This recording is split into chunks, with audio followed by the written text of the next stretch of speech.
பனிப்பாறையோ புயலோ எவ்வளவு பெரிய சுனாமியோ உங்கள் விசுவாச கப்பலை மூழ்கடிக்க முடியாது. மூழ்கடிக்க முடியுமா? ஏசப்பா உங்க கூட இருந்தா ஒன்றும் மூழ்கடிக்க முடியாது. தேவப்பிள்ளைகளே, தேவப்பிள்ளை, நீங்கள் செய்ய வேண்டியது ஒன்றுதான். விசுவாசத்தை துவக்குகிறவரும் முடிக்கிறவருமாய் இருக்கிற இயேசுவை நோக்கி என்ன செய்யணும்? பார்க்கணும். துவக்கமும் முடியுமாகிய இயேசுவே கண் எடுக்காமல், வச்ச கண்ணு எடுக்காமல் நோக்கி கொண்டே இருங்க.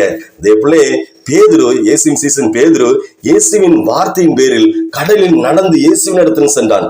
காற்றடித்தாலும் புயல் அடித்தாலும் எவ்வளவு போராட்டம் வந்தாலும் அவன் பார்வை இயேசுவின் மேல் இருந்த வரை அவன் மூழ்கவே இல்லை. ஆனால் எப்பொழுது அவன் தன் பார்வையை இயேசுவின் மேலிருந்து எடுத்து காற்றையும் புயலையும் எல்லா காரியங்களையும் பார்த்தானோ அப்பொழுதே மூழ்கி போனான்.